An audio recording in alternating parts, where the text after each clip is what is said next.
estate agent, and this is my new channel. So I decided to start this channel because I want people to know what it's like to be a real estate agent, and who knows, maybe you're interested in becoming one, or maybe you have questions about buying your first home, or you just want to watch for fun, who knows. So this video is going to be a Q&A.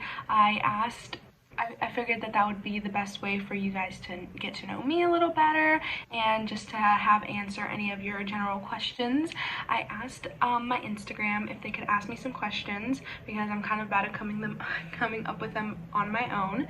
So let's get started.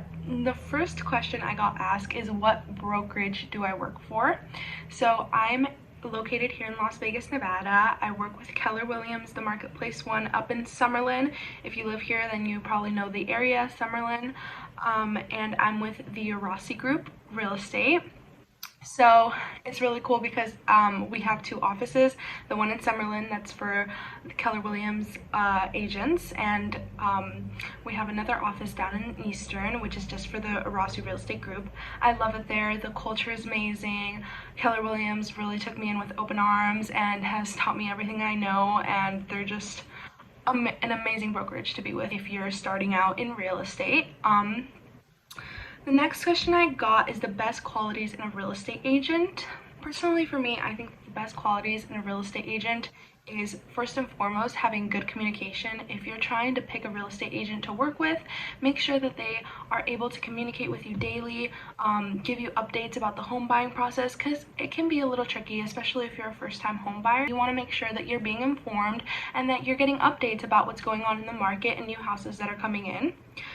I also think that you need a real estate agent who's resourceful. This market right now is mostly a seller's market, and it's really hard to find homes for your buyers. Most of the homes have multiple offers on them, and it's definitely really hard right now. So if you have a real estate agent that goes out of their way, calls up coming soon listings that aren't even on the market, and tries to get you to see them, getting offers in quickly, having a real estate agent that maybe looks up other options. Maybe instead of looking at resale homes, you can look at new builds. Definitely having a real estate agent that can adjust to your needs and go out of their way to make sure that you are satisfied at the end of the day.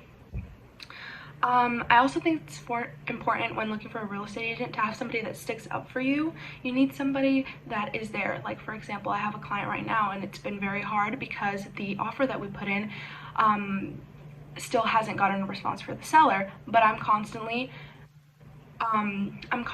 calling the listing agent, making sure that the seller knows that we have an offer in, making sure that the seller remembers us, and making sure to stand and make it so that we stand out from other offers, and so that the listing agent knows that we're here, we care, we really want this, and I'm just sticking up for my buyers.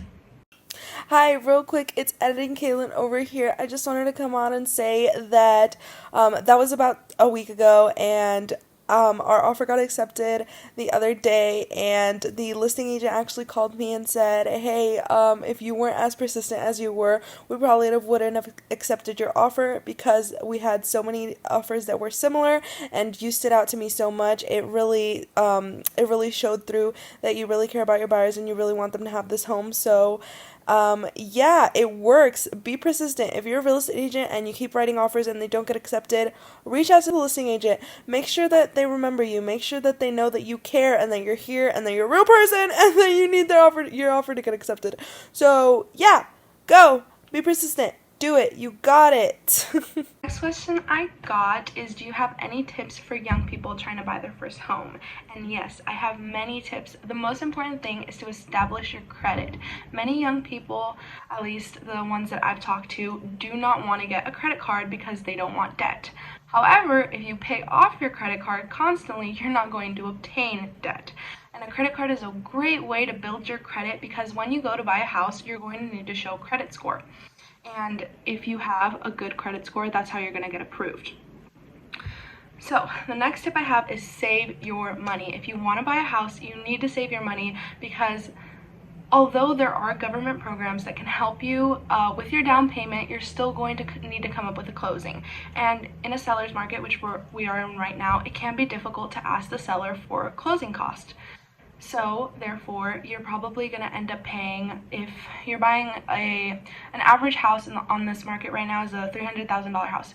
So you end up paying about $6,000 to $12,000 in closing costs. So make sure you have that money available to save up. It's probably going to be more if you don't qualify for those down payment assistance programs, but those down payment assistance programs could be a great option if you can qualify for them. The next thing I have is make sure to have a good debt to income ratio. Debt to income ratio is basically the debt that you have compared to the income you come in with. And if you want more of a detailed explanation, I could probably make a video specifically about debt to income ratios, because there's a whole area of expertise that goes into that. But yeah, definitely make sure you have a good one of those. So those are my tips. If you want more, I can, again, make another video about them.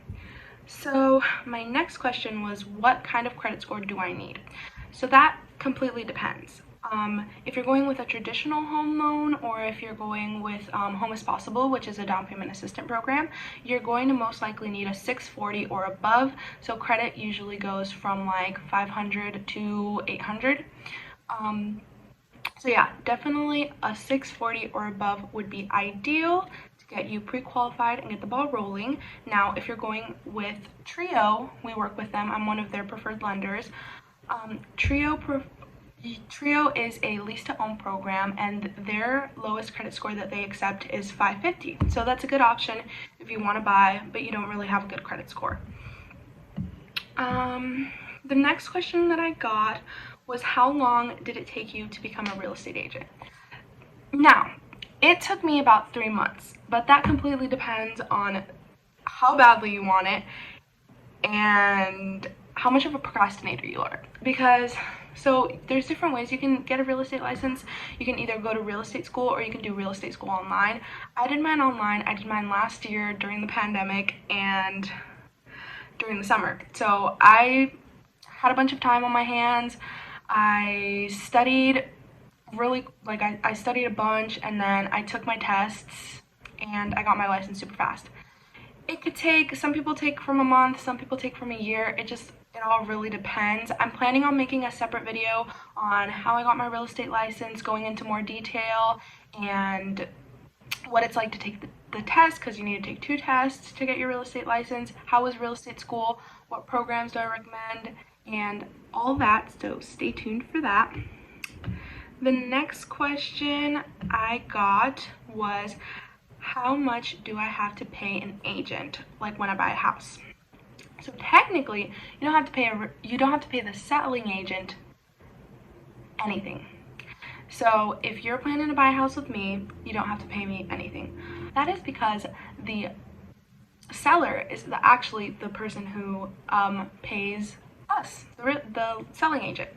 So yeah, the only thing I would say is sometimes with real estate agents there are some fees, like for a transaction coordinator. That's the people who handles the transaction after you go into escrow.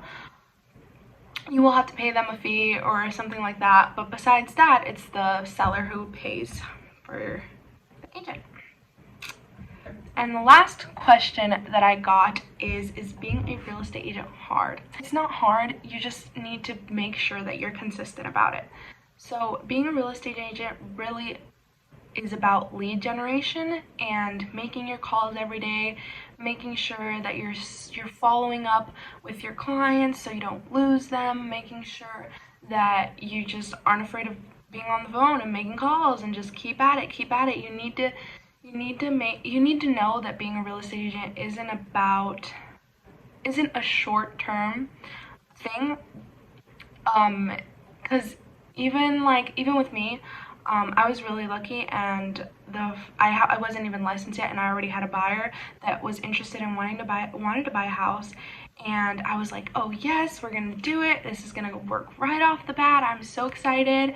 And we found a home, and it didn't end up working out. We found another home, and it didn't end up working out. And 3 months later, we're still looking for a home. The market got even hotter. Everything got a little bit harder, and you just have to wait it out. But then finally, we were able to find a home, and it all worked out and it ended up being my first closing and it was amazing. But that's what I mean. Like, you could have a buyer from day one, or you can have a seller from day one, and things can go haywire. You don't know. So yeah, it's not hard. You just have to stick it out and stay persistent and not give up. I mean, with anything in life, right? So yeah, that's all the questions that I have to answer, and if you have any more, feel free to put them down below. I hope you guys liked this video. I hope you found it very informative. I hope you learned a little bit about me and my opinions and what I'm like. So yeah, I'll see you next time. Bye!